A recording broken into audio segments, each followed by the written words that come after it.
Salutare tuturor și bine v-am găsit la un nou episod de Ark Survival Evolved, Omega Mod. Suntem aici pe același server pe care jucăm de obicei, suntem aici cu Sorche Salutare. și cu Evolved, Salutare. care eu leacă aici în plus pe Discord, dar stă cu noi, ca în caz că vreți voi să intrați aici cu noi pe Discord, aveți link în descriere la comunitatea Discord, putem să stăm pe voi, să mai ajutăm cu sfaturi, cu alea, aia e. Așa, deci, ce facem în episod de azi?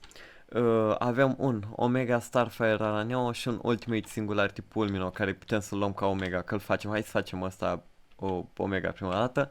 Cum v-am mai învățat, venim aici. Ai de asta de Pulmino la tine? Nu. Păi hai că las chiar eu. Luăm Paragon de Pulmino. Ups. Luăm un Paragon de Pulmino, mergem aici în Grinder. Pul? A? What? Pulmon. Pul? Pulmino. Ok, și craftăm asta Omega Tire, îl craftăm, luăm un inventar, nici îmi punem un inventar la Pulmino și îl ducem la Omega, ca să fie amândoi Omega. Și ce vrem noi să facem în episodul de azi? Ceva ce nimeni pe serverul ăsta cred că nu a mai făcut și nu cred că știți ce se poate face cu adevărat. Deci, pe jocul ăsta, pe modul ăsta, e posibil să faci hibrizi. Posibil să combini două animale de tip, nu, de același tire, aceeași variație, gen cosmic sau așa, dar uitați, de exemplu, un araneu și cu pulmino.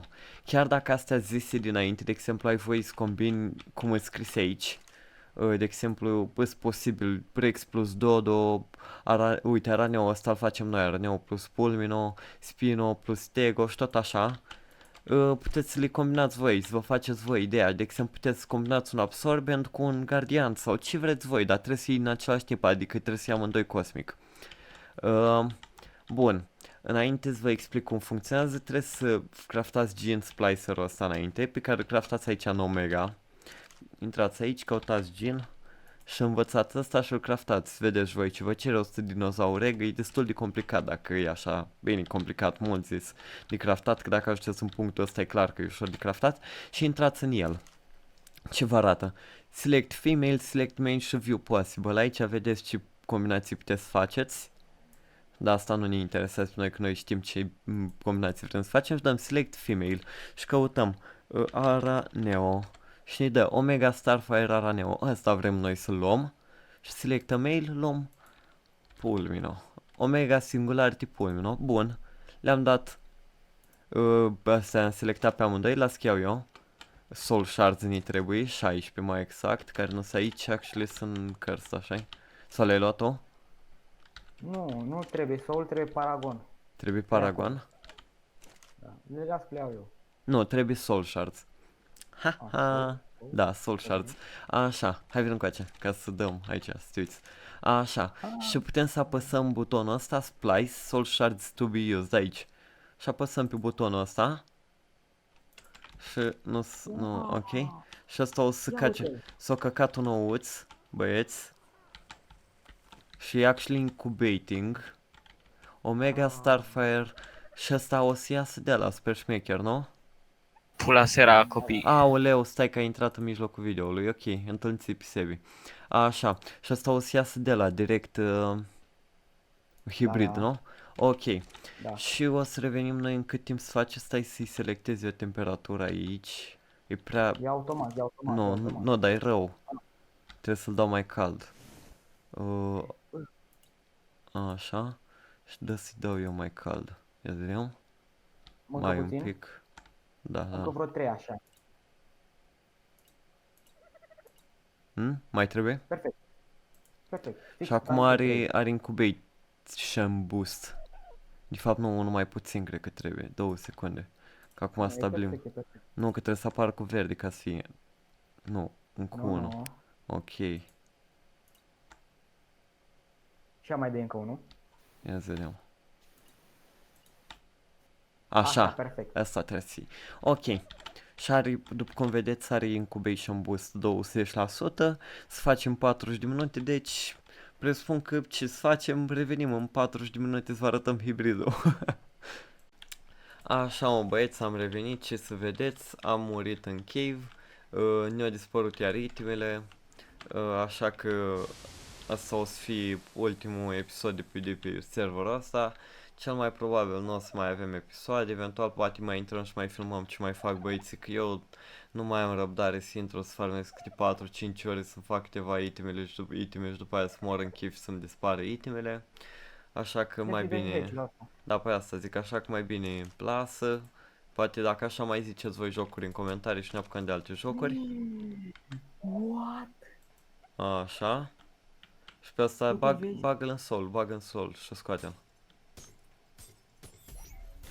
Și scoate-l aici lângă neni. Scoate-l aici lângă neni. Ce șmecher. Aici. Ce drăguț arată. Da, drăguț de nu mai pot. Uite ce niche. Mamă, dar cât am mai arme. Hai să-mi fac și eu un as în spatele. Awesome. Bă, adevărat, eu m-am uitat la alea. La ce la stațuri? A, dar stai așa că știu ce are. Da, are stațurile alea bune. Oaile. Ce Păi frumos e, bă. Până crește asta, cred că... A, nu, stai așa. Ce? Ăsta și nu merge să-i dau speed grow up. Ba, da.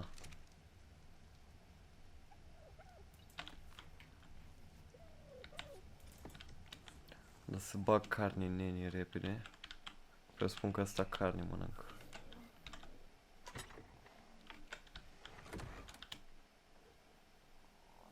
Nu, nu.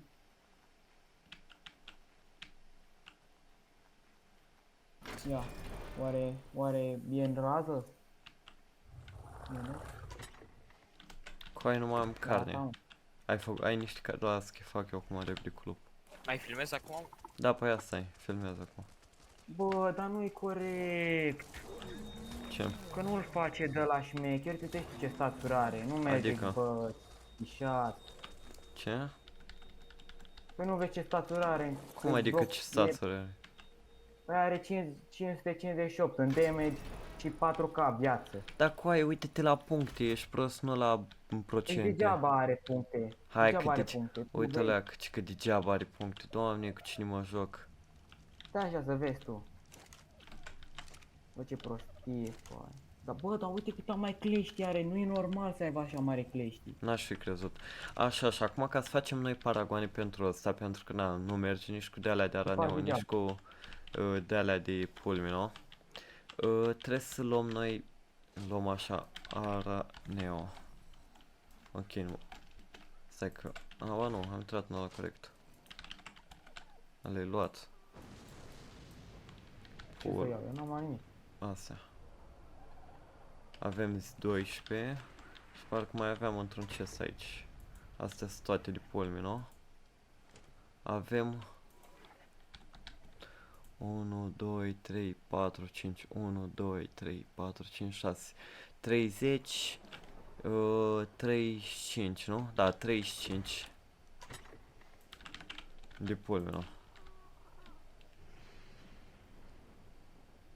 Na, a crescut maxim și acum i-a dus. Și tot acelea staturi are. Uite și are 4k O, că ăsta e prost. Las că vedem acum, așteaptă. Poate e buguită, poate trebuie să-i bagi un punct. Nu știu, stai că scoatem acum, stai să fac paragoanele. Da, da, ăla e... Ce-i A? Nu-i faci paragoane. De ce nu? Nu, nu. De ce nu? A, de fapt, da. Nu-i faci paragoane. Da, stai, dar nu-l băga în sol, stai că vreau să mă să-l încerc, să văd cât de vezi, da. Da, sincer. Așa, și ca să faceți voi paragoane pentru de-astea hibrizi, băgați, uitați, de exemplu, unul de pulmino și unul de araneo și dăm attempt paragon mergi, nu? Da, araneo scor, nu, de fapt, paragon. Așa, și dăm transferul și dăm asta și dăm attempt. Și dăm aici paragon. Și asta îl dăm noi așa frumos, luăm pe toate. Și na, așa ca să știți, probabil o să vă mai arăt eu progresul sau eventual în cazul în care vine chef, poate o să mai intru înapoi pe server, dar nu știu cu în condiția în care i-am spus lui ML de problemă și o zis că îl doare în pulă, că nu știu ce, nu mai are sens. Na, și în condiția în care nu e numai problema mea asta. S-a mai întâmplat la mulți, da? Nu știu, nu mai zic. Și ce saddle îi trebuie? Na. Exact. Poți să-i pui de la normal. Gen de oricare, ia. Uite că spun de ăsta. Unde? Ia, plimbă-te cu el. Merge? Dă-i raid. Da, normal că nu. Dacă nu-i pentru el. Ia bagă-l în soul. Ca să-l scoți afară. Că nu merge scos așa că nu cape. Că n-am soul. Și aruncă-l încoace. Sau scoate-l afară, da.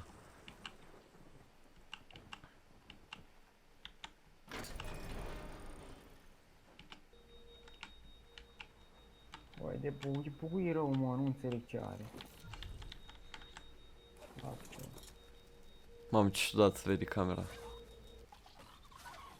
Ok, click dreapta de cu pânze. X, C. Dar n-are nicio abilitate. Exact, cea mai mare bagiocură. Păi și atunci pentru ce drac l-am făcut pe ăsta? Nu înțeleg, bro, ce are, e sincer. Oare nu trebuia noi să-l băgăm în incubatorul ăla? Că acolo scria că era Dodo. Oare nu trebuia noi să-l băgăm în incubator? Nu avea treabă, mi scria părinții și ți arăta că e de Araneo, nu avea treabă cu Da, și incubatorul. după când te uitai la el scria că era Dodo. Nu na. știu. Bă, măcar arată șmecher. Măcar Bine, atacă arată repede. șmecher. Că n-arată șmecher, dar e ok. Măcar atacă repede. Vezi că dacă Am și dădea, bagiocură. dacă dădea câte vreo 5 milioane și atacam așa de repede, vezi că era pont. Uite, să fie atacat așa câte 5-6 milioane. Bă, cea mai mare bagiocură de animal. Da, deci nu o să-mi pare rău. Nu știu de ce posibil să fie serverul buguit la chestia asta, că pe văd că la YouTuber ăștia alți mergea. Acum, nu știu, n-am ce idee. Vedeți și voi cum faceți, poate nu trebuie să-l băgați în incubator și poate trebuie să-l... Nu-l băgam să-l las așa. Poate trebuie să-l faceți cu air conditioner, nu știu, n-am ce idee. Așa trebuie, bă, prost sunt. Că așa făcea la cu air conditioner. Nu știu. Asta vă descurcați voi și ăla nu i-a. Și ăla nu i-a dat imprint, l-a băgat direct în soul, știi? Înțelegi Păi ce nu, zic? că n-ai cu așa, n-ai, păi nu are imprint pe el. Da, nu contează, nu i-a dat EP el, l-a băgat direct în soul. Vrei să dăm imprint la vreun de ăsta să vedem dacă îi scade stețurile de tot? Nu-i scade că am încercat cu mutatorul. Deci da, dacă jucați pe server, nu știu în ce ordine o să iasă astea, dar dacă jucați pe server, spor la joc, nu știu dacă ne mai auzim pe server, când ai în condiția în care i-am spus lui mă că băi, cu ai vezi că aici ai bug și na, nu știu. La urmă, oricum nu e obligat să schimbi ceva, dar nu mai zic. Dacă nu se întâmple lui, Da, nu vezi știu. cum o să fie. Nu știu, cam până aici au fost cu episodul de azi, sper că v-a plăcut, sper că v-a ajutat, dacă vreți voi să vă faceți cu de-astea, încercați să îl faceți, dați hedge cu air conditioner și să-i dați direct cu soul-ul, fără să-i dați EPL când crește, când îl iese din nou. Și da, poate ne auzim pe data viitoare, nu știu cu ce, dar ne auzim pe data viitoare. Pa, pa!